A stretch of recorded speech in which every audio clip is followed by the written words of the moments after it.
Ya, pemirsa, KPU menggelar rapat pleno terbuka hasil penghitungan perolehan suara tingkat nasional serta penetapan hasil pemilu serentak tahun 2024. Ya, rapat pleno rekapitulasi suara nasional digelar di kantor KPU Jakarta Rabu siang. Ya, pemirsa, dalam pleno rekapitulasi nasional dimulai dari hasil penghitungan perolehan suara pemilih luar negeri yang hampir rampung seluruhnya. Rapat pleno ini juga dihadiri saksi-saksi dari peserta pemilu presiden, partai politik, hingga saksi perorangan anggota DPD, Badan Pengawas Pemilu, dan sejumlah yang terkait juga hadir. Berdasarkan peraturan KPU nomor 5 tahun 2024, penyampaian hasil rekapitulasi suara mulai dari 22 Februari hingga 21 Maret mendatang. Mas Muhammad Afifuddin dari partai politik yang berkesempatan hadir pada kesempatan ini. Ya, pemirsa, Ketua KPU Hasyim Asyari beserta Komisioner KPU menjalani sidang pemeriksaan kode etik oleh Dewan Kehormatan Penyelenggaraan Pemilu. Ya, sidang terkait kebocoran data pemilih di situs resmi KPU.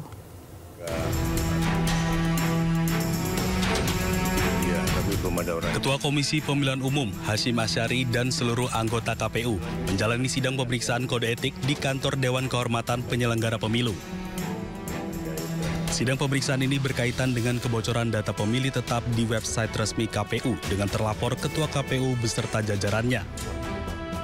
Agenda sidang hari ini mendengarkan keterangan saksi ahli dari BSSN yang menyampaikan kronologi dugaan kebocoran data pemilih di situs KPU. Akibat pemanggilan Ketua KPU dan Komisioner ke sidang DKPP, agenda rapat pleno rekapitulasi suara pemilu 2024 tingkat nasional yang seharusnya berlangsung pada pukul 9 pagi mengalami penundaan. Tim Liputan iNews melaporkan. Ya, pemirsa, KPU kembali mengakui kesalahannya dalam proses rekapitulasi suara pemilu 2024 melalui aplikasi Sirekap. Ya, KPU mengaku telah mengoreksi anomali perolehan suara di 154.000 lebih TPS.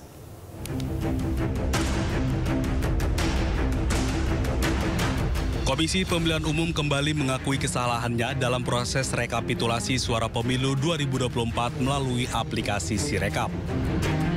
Setelah beberapa waktu lalu KPU mengakui Sirekap bermasalah dan meminta maaf atas sengkarut Sirekap. Kini KPU mengaku telah mengoreksi anomali perolehan suara di 154.541 TPS.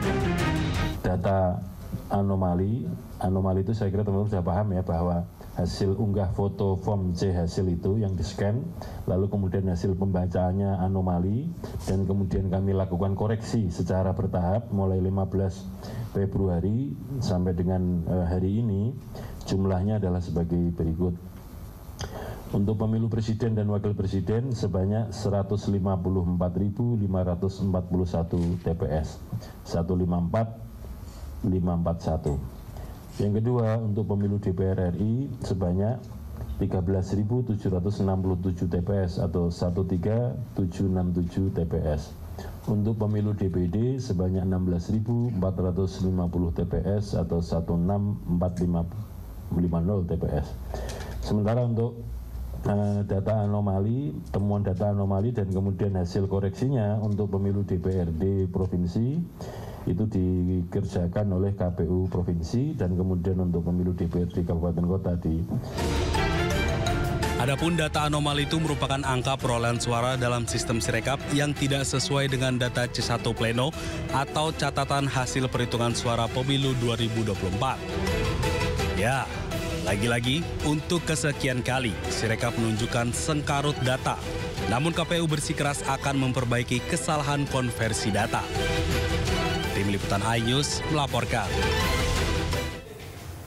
Ya, sementara itu relawan pejuang Amin dan relawan Ganjar Mahfud atau GAMA mendeklarasikan pernyataan sikap atas kecurangan pemilu 2024. Pernyataan sikap bersama relawan pendukung Capres-Cawapres 01 dan Capres-Cawapres 03. 1. Menolak cara-cara curang pemilu 2024 yang dilakukan oleh oknum rezim yang melibatkan penyelenggara pemilu.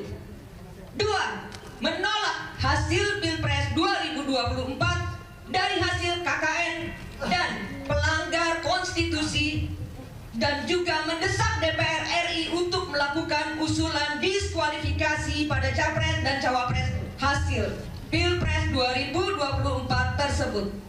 3. Mendesak dengan segera kepada DPR RI untuk melakukan hak angket, memanggil Presiden Joko Widodo untuk segera diperiksa.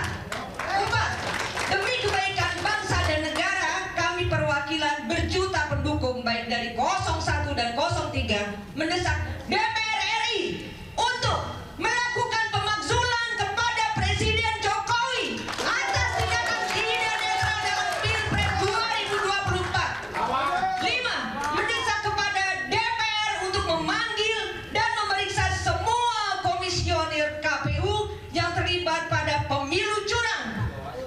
6. Mendukung Dewan Perwakilan Rakyat untuk melakukan proses tahapan pemilu putaran kedua yang diikuti oleh pasangan 01 dan 03.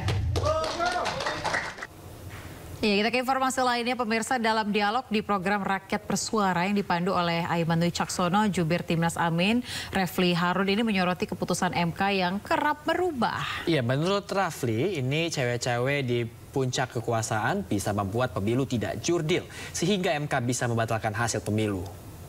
Yang mana pada saat itu asumsi TSM juga dipersoalkan. Jadi pada saat pemilu 2019 itu sebenarnya angka-angka kalkulatif itu sama sekali tidak pernah disoalkan atau didalilkan pada saat itu. Yang didalilkan adalah persoalan pelanggaran yang bersifat TSM itu.